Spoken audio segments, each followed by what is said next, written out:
doing good. I have been wonderful. So today's vlog is a story time.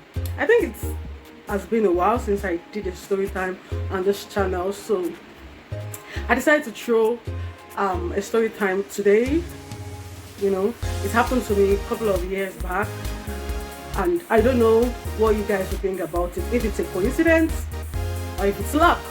I've never heard about such story before mine, and I've never heard about such story after mine, or I've never seen it happening to anybody close to me, right? Or hear it happening to anybody close to me. So we'll be talking about an experience I had when I went to write jam for the first time in my entire life. Like my entire life. That was the first time I was writing jam. And you know, if you are based in Nigeria, you know all the procedures for jam registration, then writing of the exam and all that stuff. So I did my registration, got my email, I was posted to the school where I was going to write the exam, and it was in Ogun State, right? And I have never ever been to Ogun State before my exam. Like, I have never been to that state prior to the day of my exam. So I was sent there, and I didn't know anybody there, and I didn't know my way around, you know. So I decided to, okay, I was going to go a day before my exam date, which I believe, even when I think about it now, is the best option I ever made concerning that exam. So yeah, I packed my stuff. I took a blanket. I think I had one book. There's this compression we are supposed to read for the English part. I had that. Had my writing materials. Then I think I had a change of top. Yeah, I took a change of top, one top along. Then I think that was about it. And I think on the way I got gala I bought gala and kept it inside my bag, and that was it. Yeah, that was it. So that was all I took. So I boarded a cab and I went to Ibadan. Funny enough, on this day it was raining like hell. Like when you say hell, and my driver we passed through Ikorodu. So the road was very, if any of you have in one way or the other passed through Ikorodu road, so any of these states like Ibadan or Ogun State, or you will know how terrible this road is. Ikorodu road, as at then, I don't know, because that was the first and the last time I passed there. I wouldn't dare it again. So I don't know the condition of the road right now, but about 3 years ago, yeah, it was that bad. So there was rain. Rain was actually falling that day, and the car I entered, the cab, the water level between the cab and the main road, the ground, was half of the cab. That's to tell you how heavy the rain was falling. It was raining heavily, but I didn't have any choice. I have to go. I don't know if you understand. It's an exam. It's damn. I have to go. So I boarded this cab, and I was on my way there already. I get to the last bus stop in Ogun State. I dropped, and I told a cabman, a bike man, that I was going to school. That was the school. I wanted to get to that school first before deciding on where to spend the night prior to the exam day, which is the next morning. So the man was like, "Oh, okay, I know the place," and he took me there. Like, the school was literally in the middle of the bush. Like, I cannot call it forest, but bush is a good definition. Like, you know, in a surrounding, and there is only one building in that area, and the rest are bushes. That was exactly what it was. So that was, I don't know, at the point I was like, do parents really allow their children to go to such school? Like, you can never know what's happening. If there was supposed to be an attack, you wouldn't know where it's coming from, because you can't even see nada. So I got there, I met a couple of people that were also coming to check out the place before the exam day. So I think I met with a girl or a guy, I can't really remember precisely, and we kind of talked. Is it writing Waek? Was like, yes, I want to come and see. And it was a she was also not based in Ogun State. She was posted to Ogun State for the exam.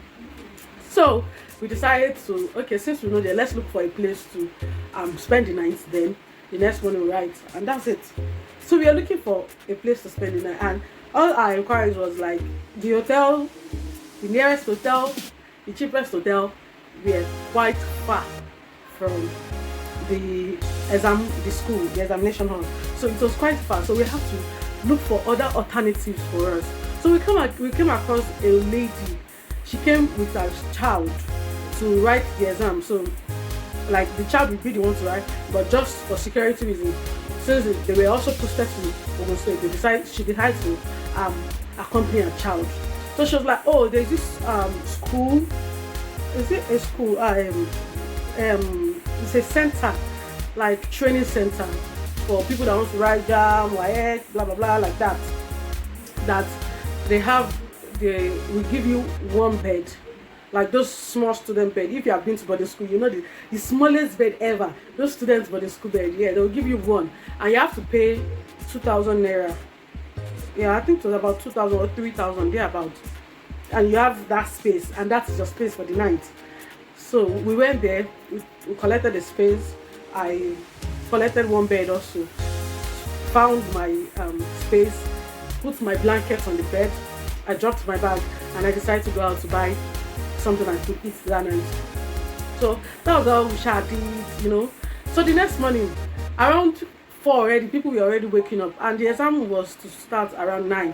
So people were already waking up, taking their shower. I think we had about only 2 bathrooms, one for the girls and one for the boys.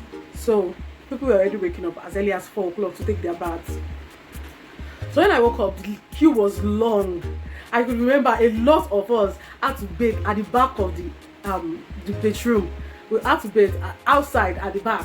We just took buckets, borrowed buckets, fetched water, went to the back and bathed, and that was it.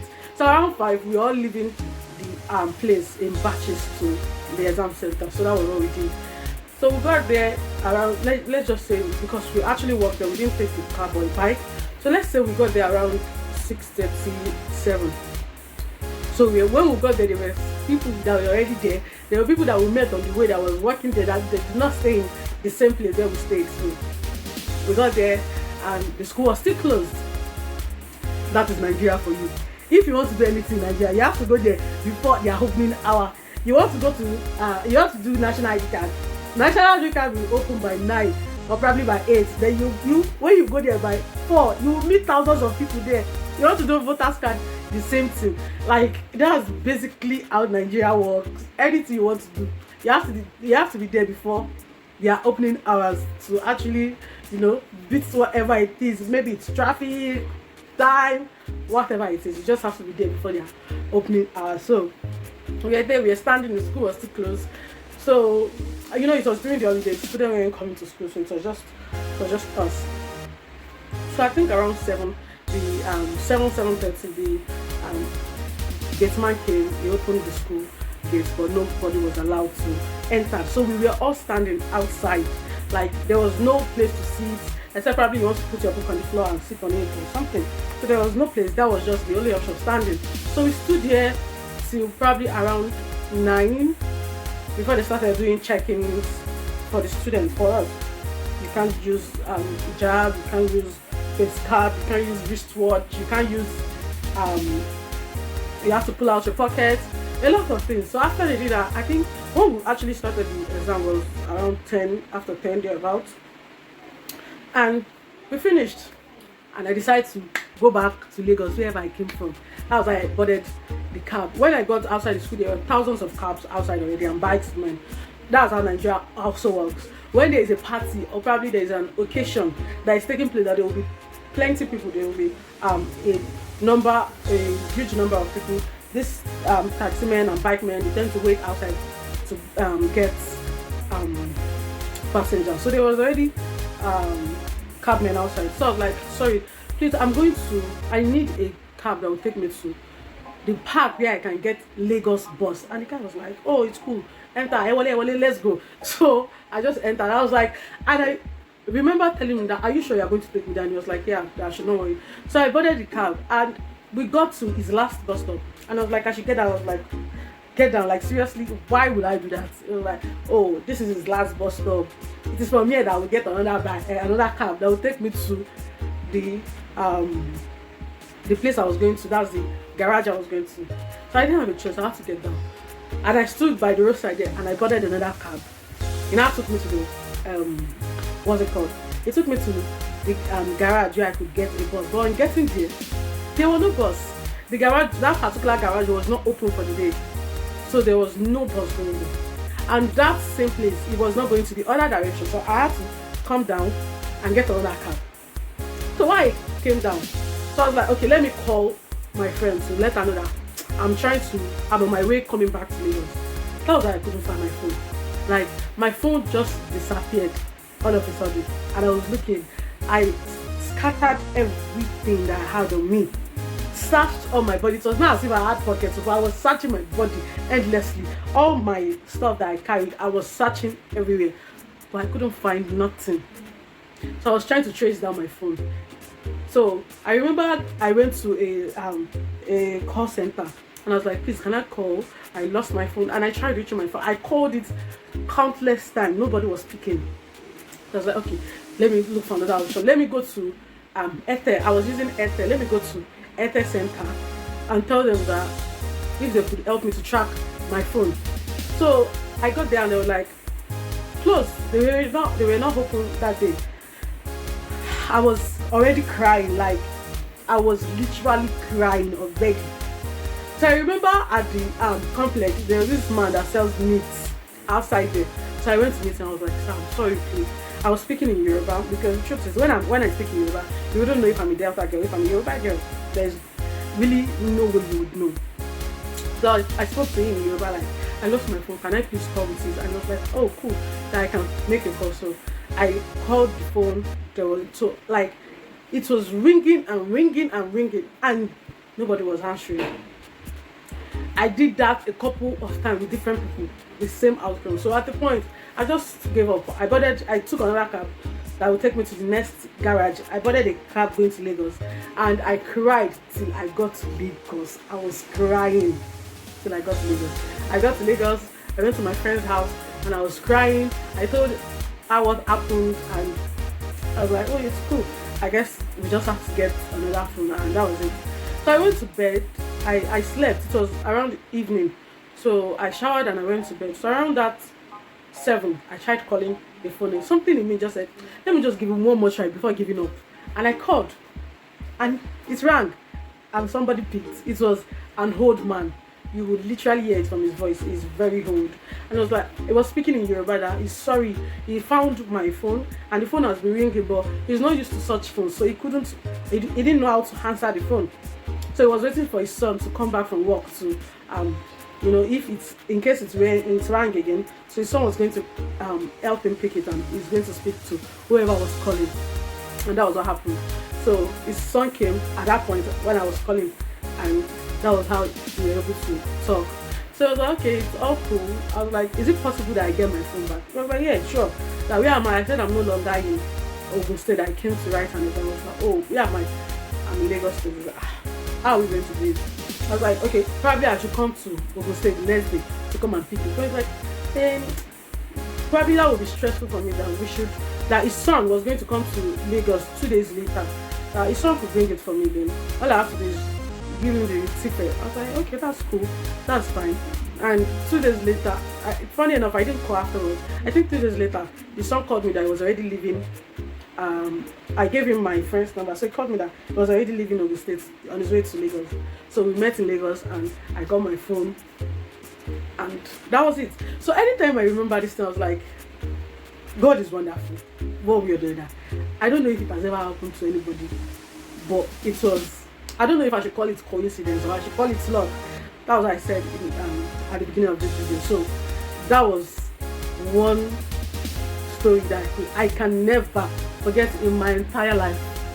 I don't think I can ever forget it. I've never lost a phone after that, but that actually reminded me that there are still so many good people in this country. If you live in Nigeria, or if you have lived, or if you are based, you are a foreigner based in Nigeria, you will know what I'm talking about.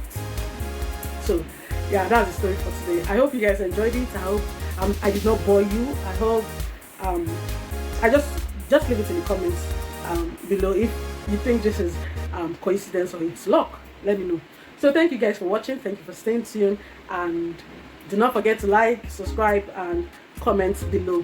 If you're new to the family, if you're new to the channel, you're welcome to the family. You are never big enough for you. You are welcome. And if you're a returning subscriber, I love you so much. So thank you guys, and I'll see you in my next one. Bye.